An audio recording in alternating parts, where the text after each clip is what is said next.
Halo teman-teman, perkenalkan, nama saya Juli Perdamaian Harifa. Saya adalah seorang mahasiswa di Universitas Nias, Fakultas Ekonomi, Program Studi Manajemen. Nah, pada kesempatan kali ini, kita akan membahas salah satu metode dalam mata kuliah riset operasi, yaitu metode simplex, khususnya pada kasus minimisasi fungsi tujuan.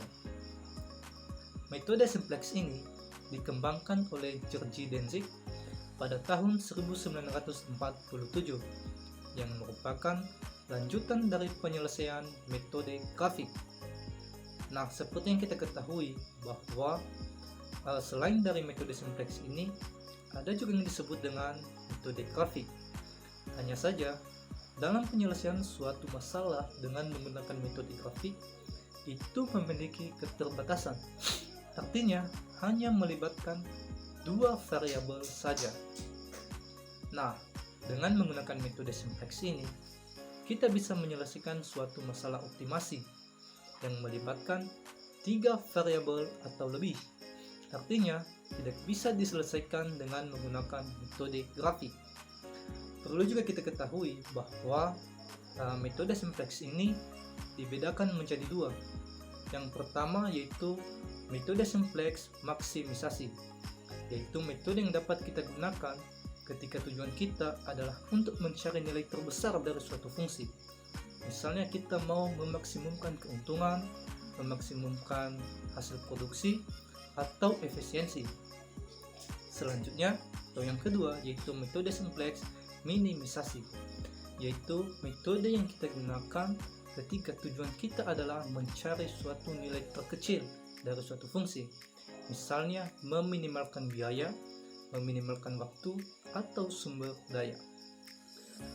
Nah, perbedaan dari kedua hal tersebut terletak pada nilai fungsi tujuan Z, yang dimana di dalam metode simplex maksimisasi, untuk nilai fungsi tujuan Z pada X1, X2, dan X3, nilainya itu harus positif, tidak boleh ada yang negatif.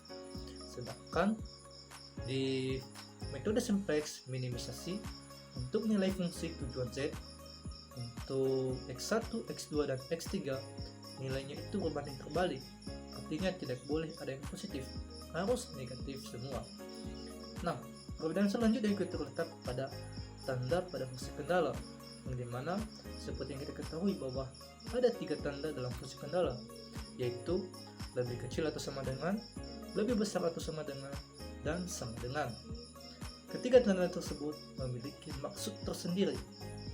Baik teman-teman, untuk mengetahui apakah hasil yang telah kita cari itu sudah optimal atau belum, maka fokus kita terletak pada tabel akhir, yang dimana kalau dia itu metode simplex maksimisasi, maka untuk baris Z khususnya pada kolom X1, X2, dan X3, itu nilainya tidak boleh ada yang negatif, harus positif. Sedangkan kalau dia itu metode simplex minimisasi, maka untuk nilai baris Z khususnya kolom X1, X2, dan X3, nilainya itu harus negatif atau nol, tidak boleh ada yang positif. Nah, karena pembahasan kita kali ini mengenai metode simplex minimisasi, maka fokus kita nanti pada tabel akhir untuk mengetahui apakah hasil yang telah kita cari itu sudah optimal atau belum. Maka nilai Z harus bernilai negatif atau nol, tidak boleh ada yang positif, baru dikatakan optimal. Untuk lebih lanjut, langsung saja kita masuk pada pembahasan.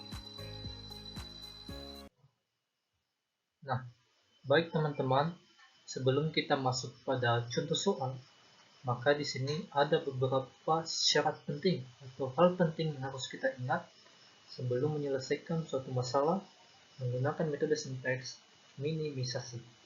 Jadi ini adalah hal yang harus diperhatikan dalam membuat bentuk baku atau standar metode simplex minimisasi. Yang pertama adalah nilai kanan fungsi tujuan harus positif. Jika negatif, maka semua nilai atau variabel dikali dengan min 1. Yang kedua, nilai kanan fungsi kendala harus positif, sama dengan fungsi tujuan harus positif, tidak boleh negatif. Apabila negatif, maka semua nilai atau variabel tersebut dikali dengan min 1. Selanjutnya, apabila di fungsi kendala ada tanda ketidaksamaan lebih kecil atau sama dengan, maka tambahkan satu variabel slack atau S. Selanjutnya, apabila di fungsi kendala ada tanda ketidaksamaan lebih besar atau sama dengan, maka terlebih dahulu ubah menjadi tanda lebih kecil atau sama dengan mengalihkan kedua ruas dengan min 1. Selanjutnya, untuk fungsi kendala dengan tanda persamaan sama dengan, maka tambahkan satu variabel artifisial, yaitu R. Dan yang ketiga, jika di fungsi tujuan ada penambahan variabel artifisial atau R, maka tambahkan nilai penalti, yaitu variabel N, yang dimana yang ini nanti adalah nilai positif yang terbesar. Ini dari teman-teman, yang ini adalah nilai positif yang terbesar. Jadi, ini adalah syarat penting atau hal penting yang harus kita perhatikan, yang harus kita ingat sebelum menyelesaikan suatu permasalahan menggunakan metode simplex minimisasi. Untuk lebih jelasnya, langsung saja kita masuk pada contoh soal. Ini adalah contoh soal metode simplex minimisasi, yaitu meminimalkan biaya. Fungsi tujuan itu meminimumkan, yang dimana Z sama dengan min 3x1 ditambah x2 tambah x3. Untuk fungsi kendala yang pertama, x1 kurang 2x2 ditambah x3 lebih kecil atau sama dengan 11. Untuk fungsi kendala yang kedua, yaitu min 4x1 ditambah x2 ditambah 2x3 lebih besar atau sama dengan 3. Untuk fungsi kendala yang ketiga, 2x1 dikurang x3 sama dengan min 1. Nah, untuk menyelesaikan metode simplex minimisasi ini, hal pertama yang kita lakukan adalah mengubah tanda fungsi kendala. Ini hal pertama yang harus kita lakukan. Mengapa bukan di fungsi tujuan yang pertama? Karena di fungsi tujuan nanti, seluruh variabel tambahan yang ada di fungsi kendala itu kita tambahkan ke fungsi tujuan. Makanya kita dahulukan fungsi kendala. Untuk lebih jelasnya, langsung kita masuk pada penyelesaian. Yang pertama itu mengubah tanda di fungsi kendala. Ini adalah fungsi kendala yang pertama A. Itu adalah fungsi kendala yang pertama, yaitu x1 dikurang 2x2 ditambah x3 lebih kecil atau sama dengan 11.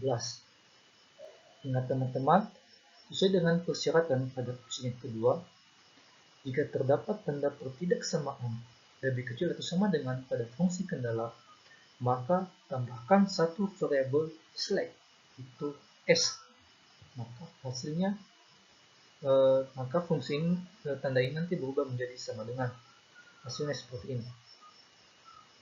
X1 dikurang 2x2 ditambah x3 ditambah slack yang pertama S1, maka tanda berubah menjadi 11 sama dengan 11. Nah, selanjutnya untuk fungsi kendala yang kedua, yaitu min 4x1 ditambah x2 ditambah 2x3 lebih besar atau sama dengan 3. Ingat teman-teman, sesuai dengan syarat pada opsi yang kedua di fungsi kendala, jika terdapat tanda ketidaksamaan lebih besar atau sama dengan, maka hal pertama yang kita lakukan adalah mengubahnya menjadi tanda lebih kecil atau sama dengan. Caranya bagaimana? Kedua ruas kita kalikan dengan min 1.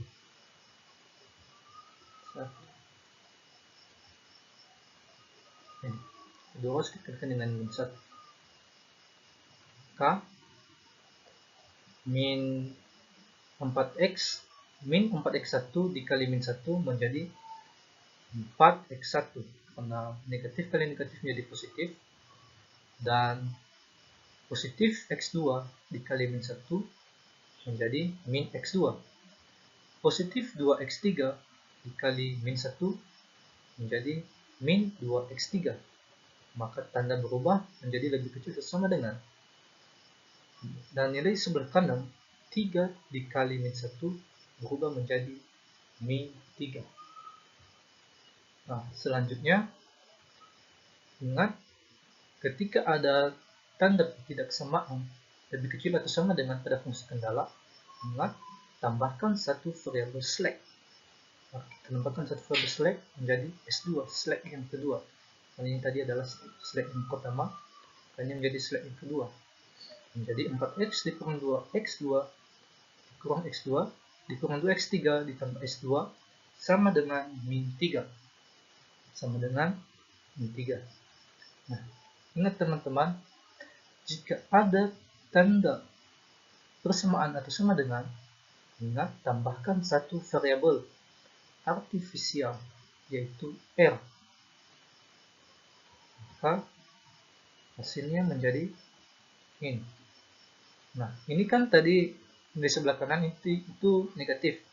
Sesuai dengan persyaratan awal pada opsi yang kedua, bahwa nilai kanan fungsi kendala itu harus positif. Jika negatif, maka kalikan dengan min 1. Ini kita kalikan dengan min 1.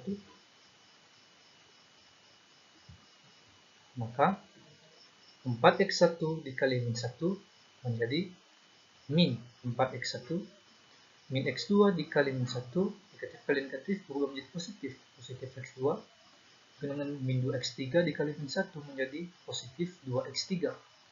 Positif S2 dikali min 1 menjadi min S2. Kita tambahkan variabel R1 karena ada tanda persamaan.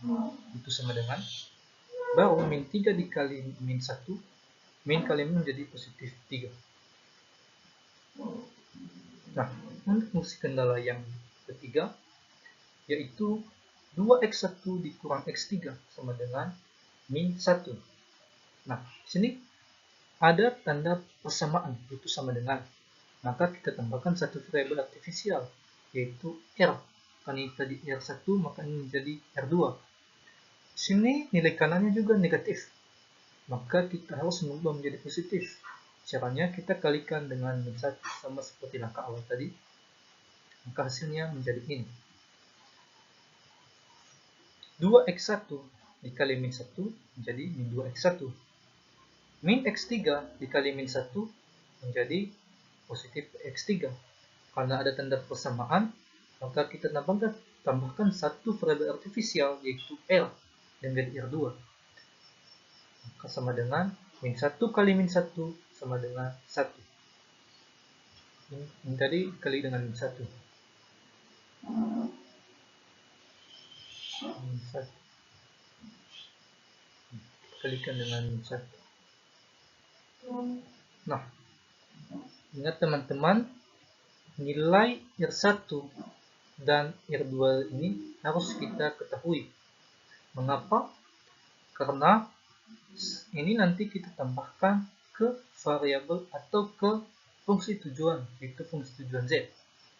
Artinya, semua variabel tambahan di fungsi kendala itu kita tambahkan ke nilai fungsi tujuan Z, yaitu S1, S2, R1, dan R2. Nah, bagaimana cara mengetahui nilai dari R1 ini? Caranya, R1 ini juga dengan R2 ini kita pindahkan ke ruas sebelah kiri. Sedangkan nilai dan variabel lainnya itu kita taruh di sebelah kanan. Itu kita pindah ruaskan. Nah, ingat, ketika terjadi perpindahan ruas, maka seluruh tanda akan berubah. Jadi untuk nilai R1 itu R1 kita pindahkan ke sebelah kiri sama dengan ini 3 tetap di ruas sebelah kanan, tetap positif 3. Min 4x1 pindah menjadi positif 4x1. Positif x2 pindah ke ruas sebelah kanan menjadi min x2. Juga dengan positif 2x3 pindah ke sebelah kanan menjadi negatif 2x3. Negatif S2 pindah ke sebelah kanan menjadi positif S2. Jadi ini adalah nilai R1. Nah, bagaimana dengan nilai R2? Sama halnya dengan R1 tadi. kita tinggal pindah ruaskan R2 ini ke ruas sebelah kiri, dan nilai atau variabel lainnya itu di ruas sebelah kanan. Ketika terjadi perpindahan ruas, maka seluruh tanda juga akan berubah. Min 2x1 menjadi positif 2x1. Positif x3 berubah menjadi negatif x3. Jadi ini adalah nilai R1 dan R2. Nah, selanjutnya langkah yang kedua yaitu mengubah fungsi tujuan Z. Ingat, di persyaratan awal tadi, atau opsi yang ketiga, jika di fungsi tujuan ada penambahan variabel R atau artifisial, maka tambahkan nilai penalti, yaitu variabel N, yang dimana yang ini nanti adalah nilai positif yang terbesar. Maka ini tadi fungsi tujuan Z sama dengan min 3 x1 ditambah x2 tambah x3. Kan di persyaratan awal seluruh variabel tambahan di fungsi kendala itu kita tambahkan ke nilai fungsi tujuan Z. Maka tambah S1 tambah S2 tambah R1 tambah R2. Ini kan ada penambahan variabel R. Variabel R artifisial. Ketika ada penambahan variabel artifisial, maka tambahkan nilai penalti N. Akan menjadi NR1 ditambah NR2. Nah, selanjutnya nilai R1 dan R2 tadi, min R1 dan R2 itu kita masukkan atau kita tambahkan ke nilai fungsi tujuan Z tadi. Maka hasilnya menjadi Z sama dengan min 3x1 ditambah x2 tambah x3 ditambah ini 0 karena nilainya belum diketahui, 0s1 ditambah 0s2 ditambah M. Ini adalah nilai R1 tadi yang kita ketahui sebelumnya, tambah M dan R2 yang telah kita ketahui juga sebelumnya. Maka M ini M dikalikan dengan R1 yang ada di dalam tanda kurung ini semua, itu juga dengan R yang kedua. M ini kita kalikan dengan nilai artifisial yang kedua yang ada dalam tanda kurung. Maka hasilnya menjadi ini. Min 3x1 ditambah x2 ditambah x3 ditambah 3m, ini kita dapat dari m dikali 3 menjadi 3m, ditambah m dikali positif 4x menjadi positif 4mx1, baru m dikali negatif x2 menjadi min mx2, baru m dikali min 2x3 menjadi min 2mx3, baru m dikali positif x2 menjadi positif ms2, baru ditambah dengan M kita kalikan dengan nilai artifisial R2 yaitu M dikali 1 menjadi 1M. Ini biasanya kalau 1 bisa nggak ditulis, 1M ditambah M dikali positif 2x1 menjadi positif 2mx1, M dikali negatif x3 menjadi negatif mx3. Nah, setelah kita dapatkan hasil ini, maka seluruh nilai variabel atau seluruh variabel x1, x2, dan x3 ini kita kelompokkan. Ini min 3x1, ini 4mx1, ini lagi 2mx1, kita kelompokkan. Juga dengan x2, 1x2 dan min mx2. Variabel x2 hanya 2 ya. Dan untuk x3-nya 1x3, ini min 2mx3 dan min mx3 kita kelompokkan. Nah, setelah kita kelompokkan, nilai atau variabel atau suku yang sama itu kita jumlahkan. Misalnya ini 4mx1 ditambah 2mx1 menjadi 6mx1. Maka hasilnya menjadi ini. Untuk x1 itu negatif 3x1, negatif 3 ditambah 4mx1 ditambah 2mx1 menjadi 6mx1. X1, ini untuk X1.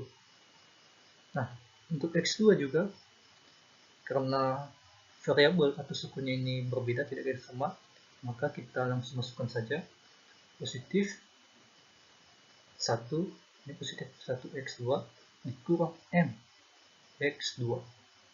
Nah, untuk X3 nya juga, ini 1 X3 positif 1 dikurang ini 2 MX3 min 2 MX3 ditambah min MX2 menjadi 3 MX3.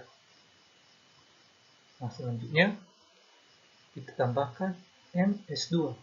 Ini MS2 tadi kita tambahkan, selain dari variabel X1, X2, X3, kita tambahkan semua nilai MS2 ditambah 4M.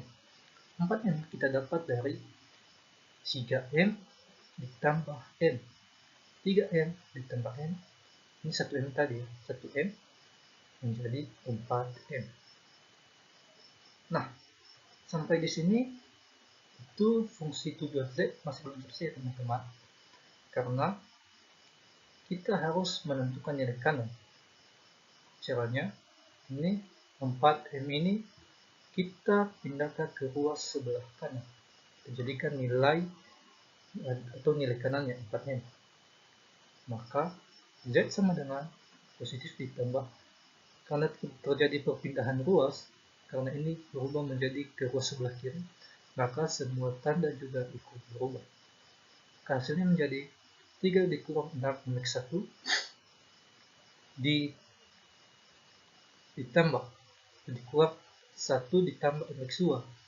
Untuk X3 nya min 1 ditambah 3 MX3, tanda berubah dikurang MS2. Jadi ini adalah hasil dari fungsi tujuan Z. Ingat, jika terjadi perpindahan ruas, maka seluruh tanda akan berubah. Negatif menjadi positif, positif menjadi negatif.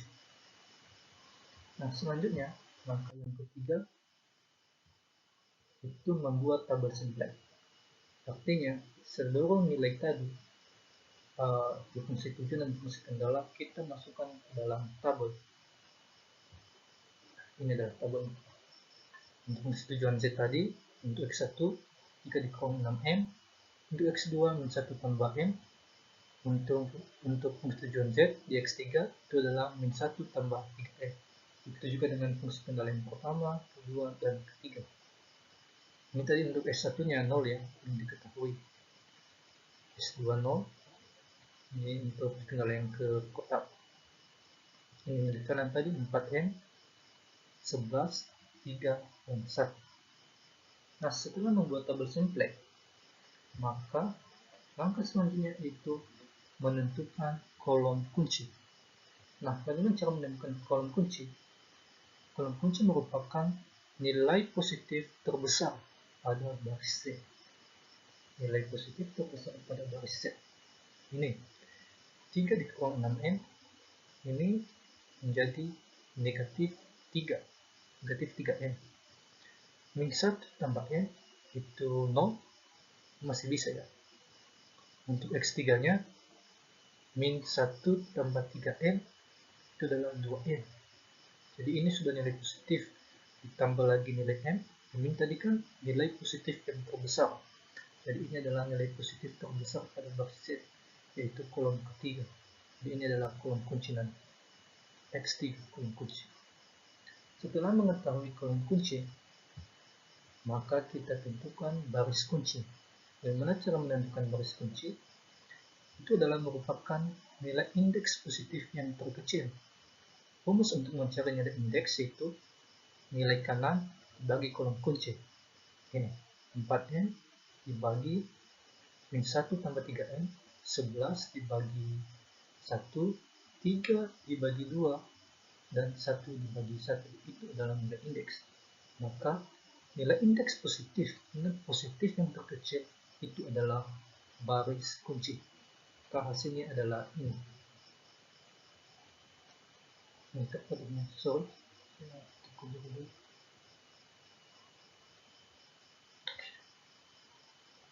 Nah, ini tadi adalah kolom kunci, nomor 4 kolom kunci, karena ini adalah nilai positif terbesar pada baris Z. Dan ini di bawah adalah baris kunci, karena ini adalah nilai positif terkecil.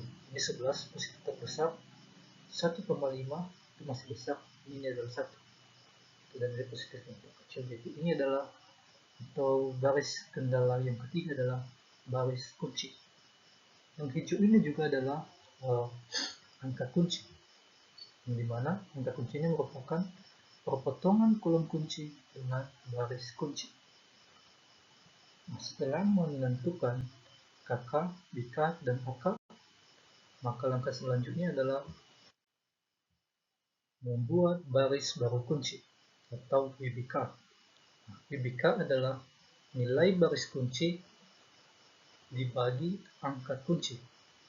Nilai baris kunci dibagi angka kunci. Biasa baris kunci tadi dibagi dengan angka kunci.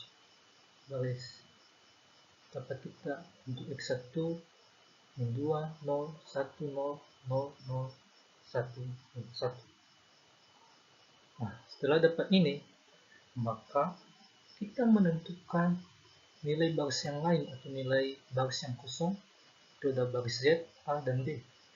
Bagaimana cara menentukan nilai baris baru yang lain ini? Itu dengan menggunakan rumus nilai baris lama dikurang angka kolom kunci dikali nilai baris baru kunci. Pertama kita selesaikan dulu di baris Z. Nah, ini adalah nilai baris lama tadi. 3 dikurang 6M dikurang angka kolom kunci, itu adalah min 1, ditambah 3M. Ini angka kolom kunci ya, di X3 tadi di sini. Angka kolom kunci min 1 ditambah 3M. Min 1 tambah 3M tadi ini untuk angka kolom kunci tadi di X3 pada baris Z, dikali nilai BBK. Ini adalah nilai baris baru kunci. Nilai baris baru kunci itu min 2. Maka sama dengan 3 dikurang 6M min 1 dikali min 2 menjadi positif 2. 3M dikali min 2 menjadi min 6M. Menjadi 3 dikurang 6M negatif kali positif, negatif 2, negatif kali negatif menjadi positif 6M. Maka 3 dikurang 2 sama dengan 1, 6M dikurang 6M sama dengan 0, habis. Jadi nilainya adalah 1.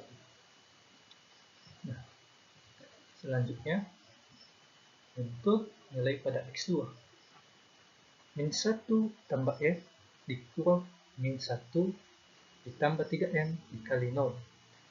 Min 1 tambah M ini adalah nilai baris lama.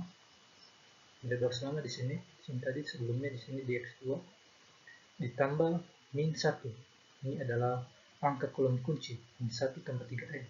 Kolom kunci tadi di X3 baru dikali 0. Ini adalah nilai baris baru kunci.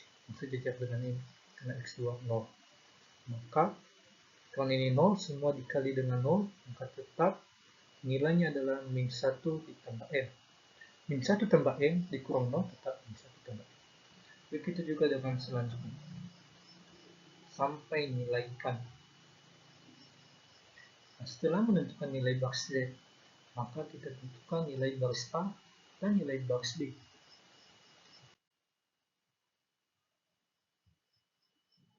Untuk nilai baris A, untuk baris lama itu adalah 1 dikurang, ini adalah angka kolom kunci dikali dengan baris baru kunci min 2. Maka 1 dikali min 2 menjadi min 2, 1 dikurang min 2, negatif kali negatif menjadi positif sama dengan 3. Begitu juga dengan selanjutnya sampai dengan nilai kanan.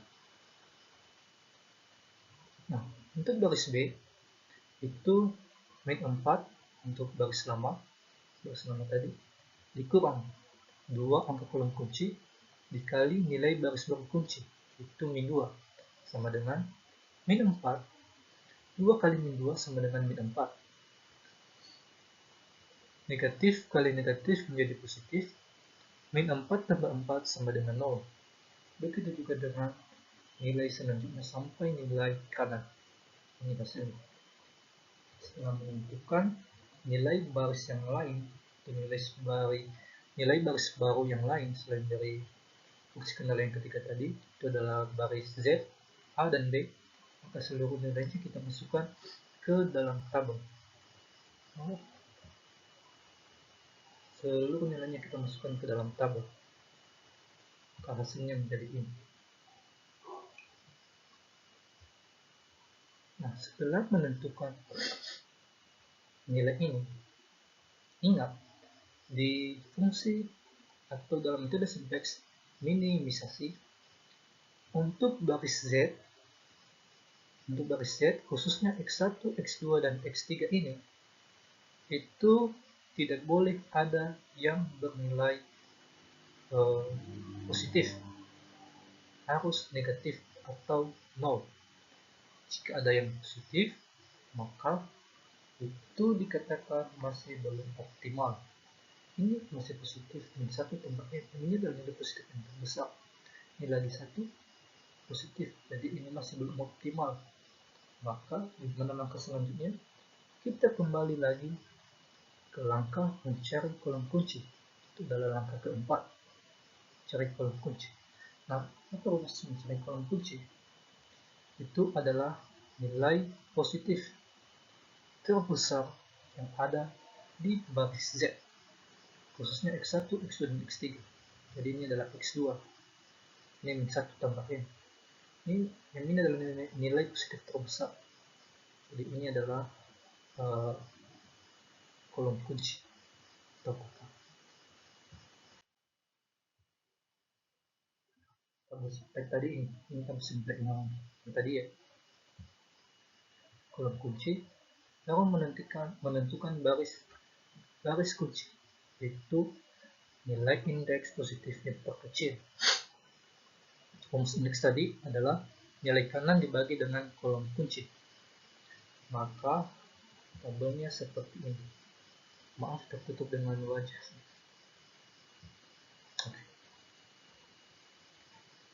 Ini kolom kunci. Kolom kunci tadi adalah nilai positif terbesar pada baris Z. Nah, ini adalah nilai positif terbesar, jadi ini adalah kolom kunci. Baris kunci adalah nilai indeks positif yang terkecil. Nilai indeks positif, ini positif ya, bukan 0, bukan negatif, jadi positif terkecil itu 1. Nilai indeks ini kita dapat dari mana? Itu tadi adalah nilai kanan dibagi kolom kunci. Nilai kanan dibagi kolom kunci. 10 dibagi min 2, min 5. 1 dibagi 1 sama dengan 1. 1 bagi 0 sama dengan 0. Ini nilai indeks. Dan nilai positif terkecil dari nilai indeks ini adalah 1 pada baris kendala yang kedua atau baris B. Nah, ini angka 1 ini yang warna hijaunya adalah angka kunci. Di mana angka kunci ini merupakan perpotongan kolom kunci dengan baris kunci. Ini adalah angka kunci. Nah, setelah kita menentukan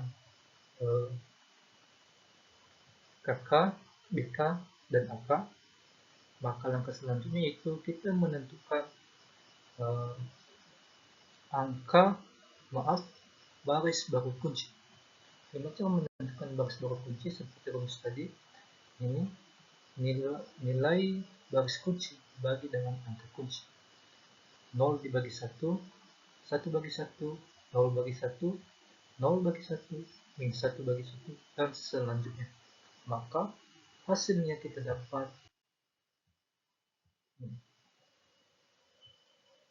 0, 1, 0, 0, min 1, 1, min 2, dan 1. Ini kita dapat seperti rumus yang saya bilang tadi, nilai baris kunci dibagi dengan angka kunci. Nah, setelah kita menentukan nilai dari BBK, maka kita juga harus menentukan nilai baris baru yang lain. Nilai baris baru yang lain atau nilai baris baru yang kosong. Itu adalah baris Z, A, dan C. Rumusnya bagaimana bagi mendapatkan nilai baris baru yang lain? Itu nilai baris lama, rumusnya adalah nilai baris lama dikurang nilai baris baru kunci dibagi dengan angka kolom kunci, dibagi dengan nilai kolom kunci.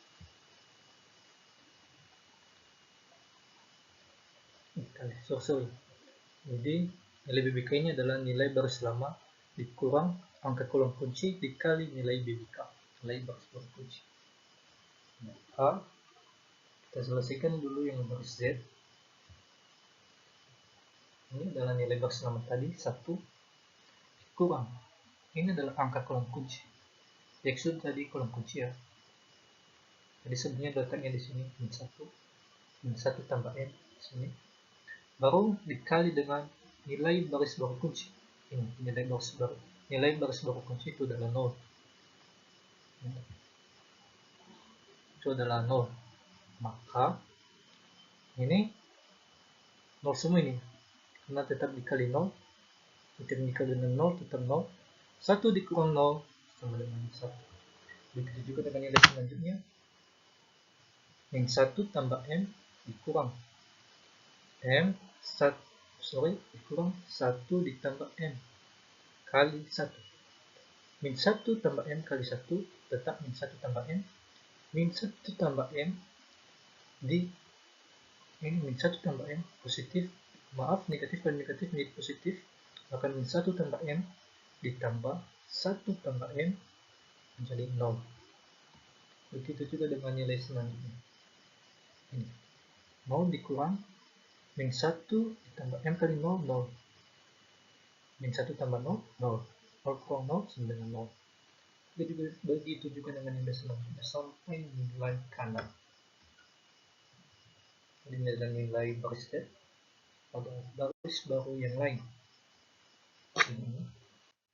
Setelah itu kita menentukan baris A dan baris C.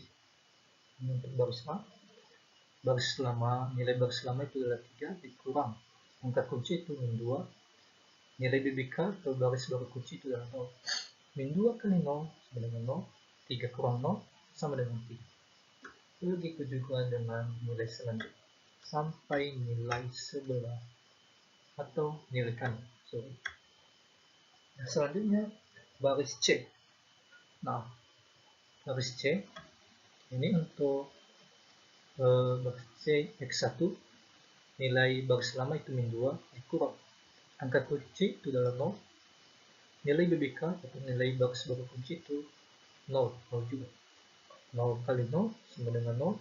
Min 2 kurang 0 tetap min 2. Begitu juga dengan nilai selanjutnya. Ini 0 dikurang 0 kali 1 sama dengan 0. 0 kurang 0 sama dengan 0. Sampai nilai kanan. Ini adalah hasil. Dan ini adalah tabel seluruh nilai tadi kita cari. Ini adalah nilai baris baru kunci tadi. Ini adalah nilai baris baru Z, A, C, nilai baris baru yang lain yang belum diketahui. Itu nilai baris baru yang kosong tadi. Ini kita cari baris. Nah, setelah kita dapatkan ini, maka kita kembali lihat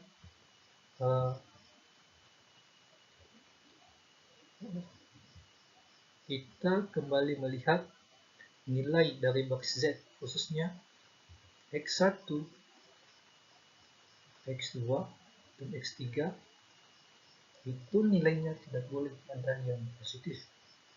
Jika masih ada yang positif, maka itu bisa kita katakan masih belum optimal.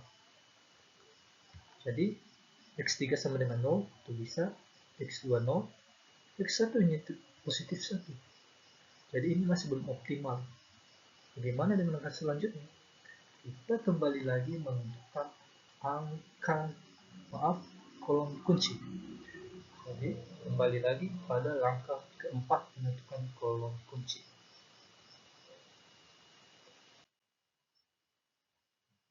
ini tabel simplex tadi. Pertama, kita menentukan kolom kunci. Kolom kunci merupakan nilai positif terbesar. Otomatis nilai positif terbesar di X1, antara X1, X2, dan X3 pada baris Z itu adalah 1. Jadi ini adalah kolom kunci nanti X1, kolom X1. Setelah menentukan kolom kunci, kita menentukan baris kunci. Nah, baris kunci tadi seperti rumus sebelumnya itu nilai indeks positif yang terkecil. Untuk mengetahui nilai indeksnya berapa, maka rumusnya adalah nilai kanan dibagi kolom kunci.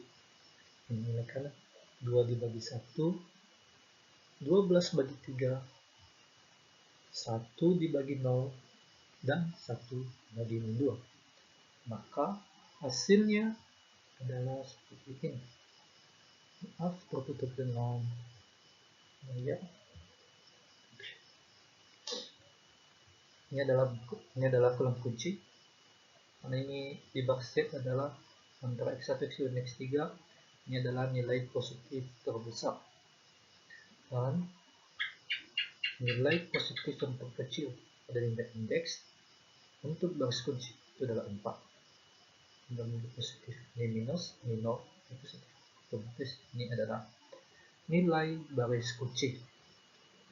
Dan perpotongan antara baris kunci dengan kolom kunci itu adalah nilai angka kunci.